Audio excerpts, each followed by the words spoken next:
সকল শিক্ষার্থীকে শুভ বিজয়ার প্রীতি ও শুভেচ্ছা জানিয়ে আমাদের এই অনলাইন ক্লাসের শুভ সূচনা করছি। আমার এই ক্লাস সম্পর্কে দুটো একটা কথা আমি বলে নেব। আমার এই ক্লাস মূলত হবে সিবিএসসি সিলেবাসের ওপর ভিত্তি করে। বাংলার যে সমস্ত বিষয়গুলি সিবিএসসি সিলেবাসে অন্তর্ভুক্ত, সেই সমস্ত বিষয়গুলিকে আমরা এখানে আলোচনা করব। এবং শুধু আলোচনা করব না, আমি একটু বলে নিই ভেঙে, যে প্রত্যেকটা বিষয়কে পরিষ্কারভাবে ব্যাখ্যা করে এবং সেখান থেকে যে যে সমস্ত প্রশ্ন আসতে পারে সেগুলো নিয়ে আলোচনা করব এবং সেগুলোকে আমি লিখিয়ে দেব। আমাদের এই অনলাইন ক্লাসের আরও একটি বিশেষত্ব হলো এই যে আমি সমস্ত বিষয়গুলি যাতে শিক্ষার্থীরা অনুধাবন করতে পারে সেজন্য সেগুলোকে বারবার আমি তাদের কাছে ব্যাখ্যা করব, যাতে সেগুলো তাদের কাছে স্পষ্ট হয়। এবং এমন অনেক সিবিএসসি শিক্ষার্থী আছে, বোর্ডের শিক্ষার্থী আছে, যারা আমাদের এই বাংলার বাইরে থাকে, অথচ বাংলাকে তারা একটা বিষয় হিসেবে গ্রহণ করেছে। আমার মনে হয় তারা এই ক্লাস যদি জয়েন করে বা এই ক্লাস যদি শোনে মনোযোগ সহকারে, তাহলে হয়তো তারা উপকৃত হবে। আমি এইটুকু বলেই আজকে শুরু করছি। আজকে আমরা প্রথম যে গল্পটি নিয়ে আমরা আলোচনা করব সেটি হলো মানিক বন্দ্যোপাধ্যায় রচিত কে বাঁচায় কে বাঁচে। প্রথমেই বলি, মানিক বন্দ্যোপাধ্যায়ের সম্পর্কে দুটো একটা কথা না বললে এই গল্পটা ঠিক বোঝা যাবে না। মানিক বন্দ্যোপাধ্যায় ছিলেন মধ্যবিত্ত সম্প্রদায়ভুক্ত একজন ব্যক্তি, এবং স্বাভাবিকভাবে যেহেতু তিনি নিজে মধ্যবিত্ত সম্প্রদায়ভুক্ত ছিলেন, সেই মধ্যবিত্ত সম্প্রদায়ের সুখ দুঃখ হাসি কান্না তাদের 12 মাসা সম্পর্কে তিনি যথেষ্ট পরিচিত ছিলেন, এবং তাদের সেই সমস্ত জীবনের দিকগুলিকেই বিভিন্ন সাহিত্যকর্মের মধ্যে দিয়ে তিনি ফুটিয়ে তুলেছেন। এবং এই কে বাঁচায় কে বাঁচে গল্পেও তার কোনো ব্যতিক্রম ঘটেনি। এখানে তিনি মধ্যবিত্ত শ্রেণীর মানুষের আদর্শবাদিতা, মধ্যবিত্ত শ্রেণীর মানুষের সততা এর সঙ্গে পাশাপাশি তাদের দৈনন্দিন জীবিকা অর্জন, দৈনন্দিন জীবনযাপন, তার একটা চালচিত্র অতি সুন্দরভাবে এখানে অঙ্কন করেছেন। এরপর আমরা সরাসরি কে বাঁচায় কে বাঁচে গল্পটির মধ্যে ঢুকে পড়ি।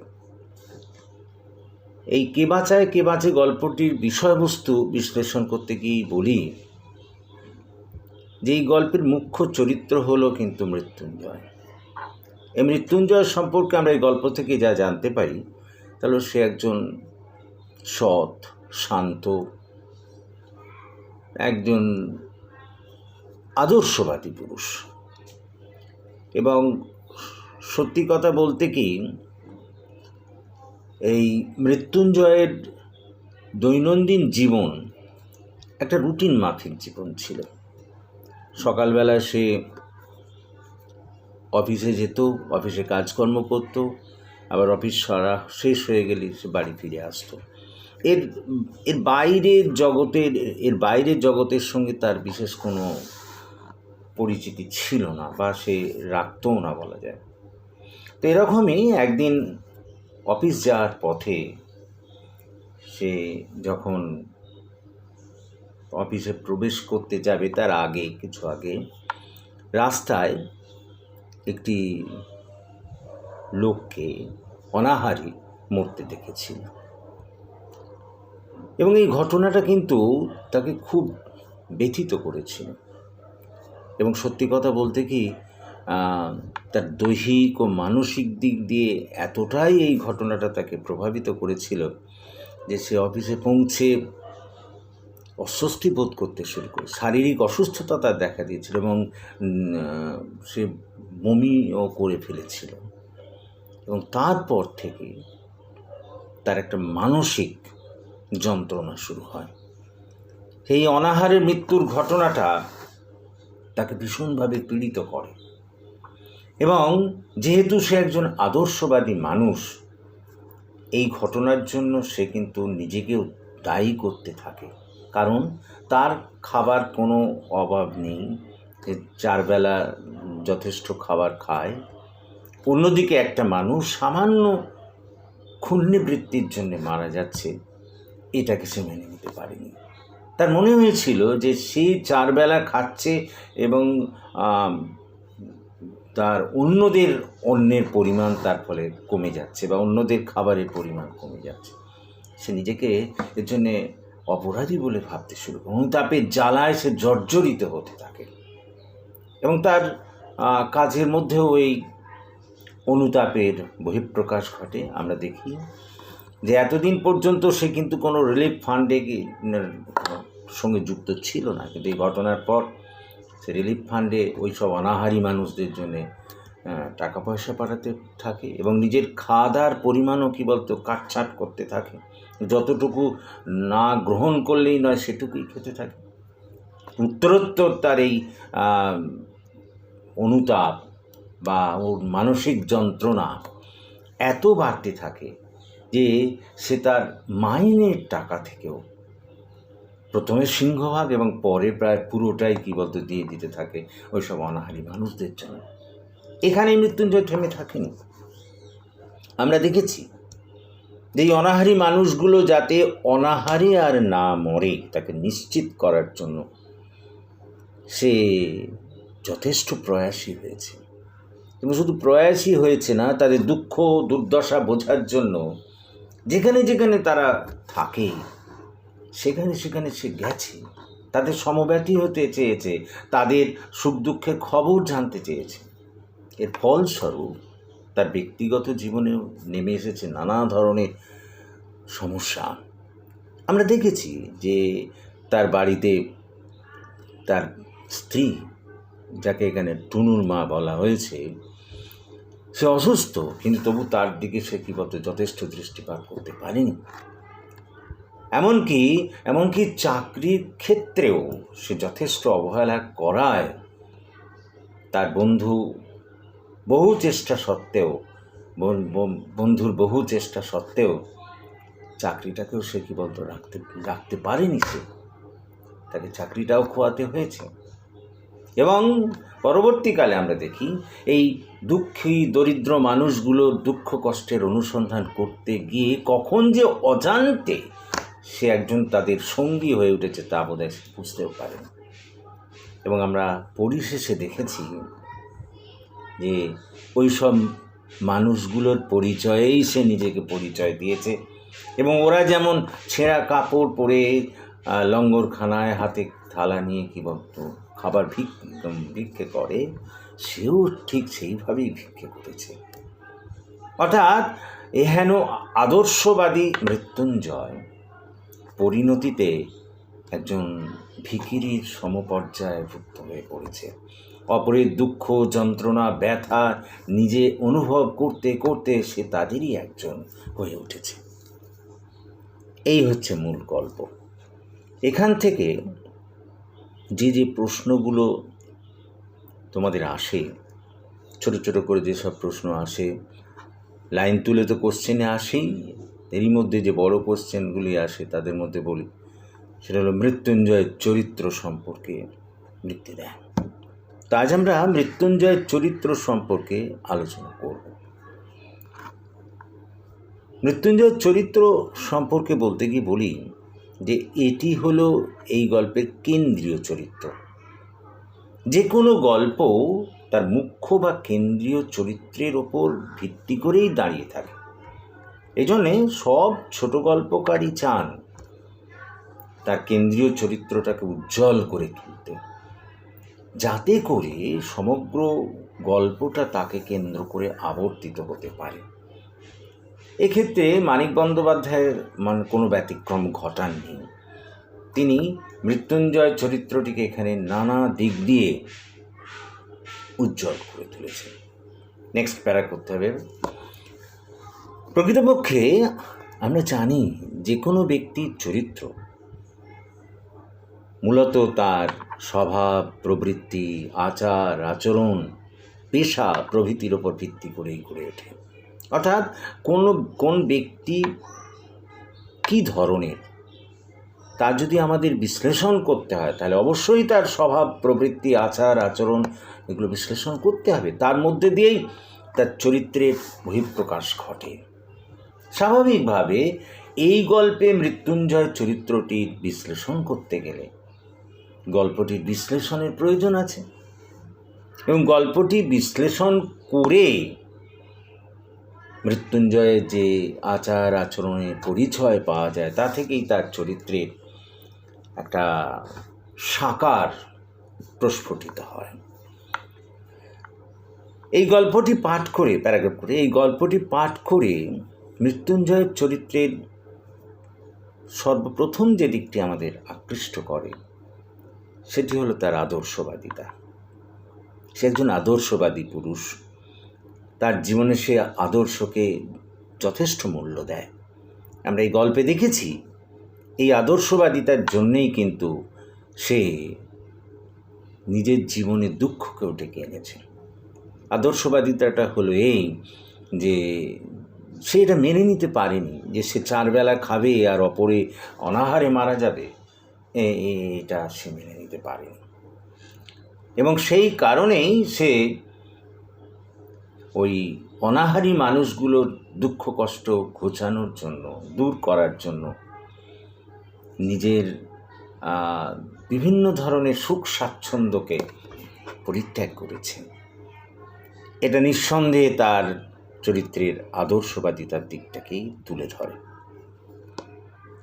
প্যারাগ্রাফ কেবলমাত্র আদর্শবাদিতাই নয়, মৃত্যুঞ্জয়ের চরিত্রের আরও একটা বড় দিক হলো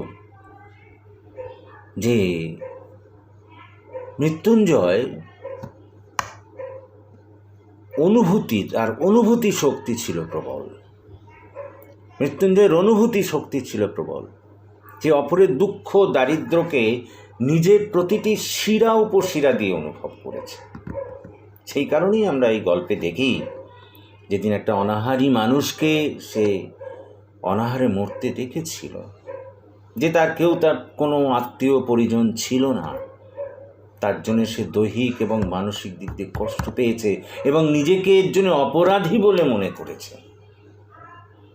এটা মন প্রাণ দিয়েছে, তার দুঃখ অনুভব করতে পেরেছিল বলেই তার পক্ষে এটা করা সম্ভব হয়েছে, যা নিঃসন্দেহে তার অনুভূতির প্রাবল্যের দিকটিকেই তুলে ধরে। নেক্সট প্যারা। মৃত্যুঞ্জয়ের চরিত্রের আরও একটি বড় দিক হলো তার গঠনমূলক মনোভাব। হ্যাঁ, মানতেই হবে যে সে শুধু আদর্শবাদী ছিল না, একই সঙ্গে নিজের আদর্শকে কার্যকরী করার জন্য সে গঠনমূলক প্রয়াসও গ্রহণ করেছিল। এই গল্পেই আমরা দেখি সে বুঝতে পেরেছিল যে অনাহারী মানুষদের অনাহারকে দূর করতে গেলে অর্থের প্রয়োজন। সেই কারণেই সে রিলিফ ফান্ডে ওদের জন্য টাকা পাঠাতে শুরু করেছিল। এটা নিঃসন্দেহে তার গঠনমূলক মানসিকতার পরিচয় দেয়।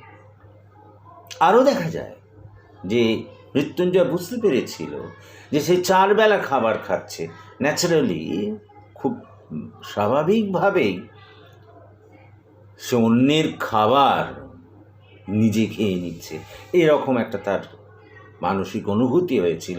এই কারণে সে নিজের খাবারের পরিমাণকেও কমিয়ে দিয়েছিল।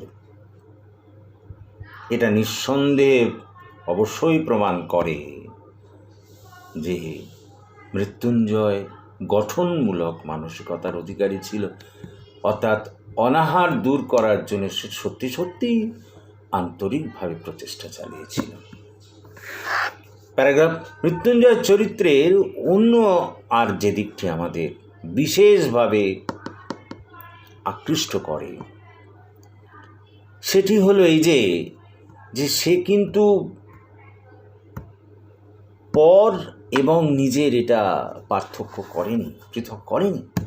বরঞ্চ পরোপকারিতার জন্য, পরের উপকার করার জন্য নিজের সর্বস্ব বিসর্জন দিয়েছে। এই গল্পেই আমরা দেখি যে অপরের অনাহার দূর করার জন্যে সে তার ব্যক্তিগত জীবনে দুঃখ ডেকে নিয়ে এসছে। যে সংসারটাকে সে খুব সুখে স্বাচ্ছন্দ্যের মধ্যে দিয়ে কাটাতে পারত, অপরের সুখ বিধান করার জন্য, অপরের অনাহার দূর করার জন্য সে সেখানে দুঃখ ডেকে এনেছে। আমরা দেখেছি যে নিজের মাইনের টাকা সে তাদের অনাহার দূর করার জন্য দান করেছে। এমনকি তার নিজের স্ত্রী শয্যাশায়ী, সেই শয্যাশায়ী স্ত্রী প্রতিও যথেষ্ট যত্ন না নিয়ে সে অপরের দুঃখ দুর্দশা জানার জন্যে ঘুরে ফিরেছে, যেটা নিঃসন্দেহে প্রমাণ করে যে মৃত্যুঞ্জয় আত্মত্যাগী, অর্থাৎ নিজের সুখ স্বাচ্ছন্দ্য বিসর্জন দিয়ে পরের উপকারে নিজেকে বিলিয়ে দিয়েছে। এটাও নিঃসন্দেহে তার চরিত্রের আরও একটা বড় দিক। নেক্সট প্যারা, মৃত্যুঞ্জয়ের চরিত্রের আরও একটি বিশেষ দিক হলো এই যে মৃত্যুঞ্জয় কিন্তু বাহ্যিকভাবে কিছু সমস্যার সমাধান করতে চায়নি। সে কিন্তু সবটা জানতে চেয়েছে, ওই সব মানুষগুলোর দুঃখ কষ্ট জানার জন্যে সে যেখানে যেখানে ওই সব মানুষেরা থাকে সেখানে সে গেছে, তাদের সঙ্গে মিলেমিশে একাকার হয়ে গেছে, তাদের দুঃখ দুর্দশা তাদের সঙ্গে একাকার হয়ে গিয়ে বুঝেছে, নিজের প্রতিটি শিরা উপশিরা দিয়ে তাদের দুঃখকে বুঝতে চেয়েছে। এবং সেই কারণেই বোধ হয় মৃত্যুঞ্জয় নিজের অফিস কাছারি সব কিছু ত্যাগ করে সারাদিন ওই সব মানুষগুলোর খোঁজে ঘুরে ফিরেছে। নেক্সট, মৃত্যুঞ্জয়ের চরিত্রের আরও একটা বিশেষ দিক হলো যে তার বন্ধুপ্রীতি। আমরা এই গল্পে দেখি যে অফিসে তার খুব ঘনিষ্ঠ বন্ধু ছিল নিখিল, এবং তার সঙ্গে সব কিছুই সে তার জীবনের সুখ দুঃখ সব কিছুই তার সঙ্গে ভাগ করে নিত। অনেক ক্ষেত্রে তার সাজেশন বা প্রস্তাব পরামর্শও সে নিত। এই গল্পে আমরা দেখেছি যে যখন সেই অনাহারে মৃত্যুর ঘটনাটা দেখল, তখন সে নিখিলের সঙ্গে তার এই বিষয়ে অনেক কথাবার্তা হয়েছে, মত বিনিময় হয়েছে, এবং যথেষ্ট সে মূল্য দিয়েছে নিখিলের কথাকে। যদিও নিখিলের সব কথাকে সে মেনে নিতে পারেনি, কিন্তু বন্ধুর সঙ্গে যে তার একটা সহৃদয়তা ছিল, বা বন্ধুর প্রতি যে তার একটা সহৃদয়তা ছিল, সেটা কিন্তু এখানে যথেষ্টই বোঝা যায়। প্যারাগ্রাফ, মৃত্যুঞ্জয়ের চরিত্রের যে দিকটি উল্লেখ না করলে তার চরিত্র আলোচনা এক প্রকার অসম্পূর্ণই থেকে যায়, সেটা হলো এই যে মৃত্যুঞ্জয় নিজের সব কিছু বিসর্জন দিয়েও নিজের আদর্শকে প্রতিষ্ঠিত করতে চেয়েছিল। অর্থাৎ সব মানুষ যাতে দুবেলা দুমুঠো নিজেদের খেয়ে পরে বাঁচতে পারে, এটা সে মনে প্রাণে চেয়েছিল, এবং সেটা বাস্তবায়িত করার জন্যেই জীবনে সে সব কিছু বিসর্জন দিয়ে একেবারে পথের ভিখারিতে পরিণত হয়েছিল। পরিশেষে আমরা এই কথাই বলতে পারি যে মৃত্যুঞ্জয় অনাহারী মানুষদের অনাহার দূর করার জন্যে তথা নিজের আদর্শকে বাস্তবায়িত করার জন্যে ওই সব মানুষগুলোর সঙ্গে কোনো ধরনের ভেদাভেদ না করে মিলেমিশে একাকার হয়ে গিয়েছিল, এবং সেই কারণেই অজান্তে সে যে কখন যে তাদেরই একজন সঙ্গীতে পরিণত হয়েছিল তা বোধহয় সে নিজেও বুঝতে পারে। যদি সে না ওদের সঙ্গে একাকার হতে পারত, এই যে একাকার হয়ে যাওয়ার যে ক্ষমতা, সকলের দুঃখ দুর্দশাকে বোঝার জন্যে সেই যে এক দেহে এক মনে লীন হয়ে যাওয়া, এটাও কিন্তু মৃত্যুঞ্জয়ের চরিত্রের একটা বড় দিক। সুতরাং প্যারাগ্রাফ করে এই সব দিক দিয়ে আলোচনা করে এই সিদ্ধান্তেই আসা যায় যে এই সব বৈশিষ্ট্যগুলোই মৃত্যুঞ্জয়ের চরিত্রটিকে এখানে একটি বিশেষ মর্যাদা দিয়েছে, এবং কেবলমাত্র মর্যাদাই দেয়নি, বলা যায় অন্যান্য চরিত্রগুলোকেও ম্লান করে দিয়েছে। কোনো কোনো সমালোচক অবশ্য বলে থাকেন যে মৃত্যুঞ্জয় নিজের পরিবারের প্রতি অন্যায় করেছে, নিজের পরিবারের প্রতি উদাসীনতা সম্পর্কে অনেকে তার চরিত্রের নেগেটিভ দিকটা বা ঋণাত্মক দিকটার কথা বলে থাকেন। কিন্তু সমালোচকদের সেই প্রশ্নের উত্তরে কথাই বলা যায় যে মানুষ নিজের পরিবারের সুখ দুঃখ ত্যাগ করে অপরের সুখ আনার জন্যে নিজেকে বিলিয়ে দেয়, তাকে কোনোভাবেই সাধারণ মানুষের পর্যায়ে ফেলা যায় না, বরঞ্চ বলা যায় এই ধরনের মানুষ বিরল দৃষ্ট। মৃত্যুঞ্জয় নিঃসন্দেহে তাদের মধ্যে একজন ছিল। That's all.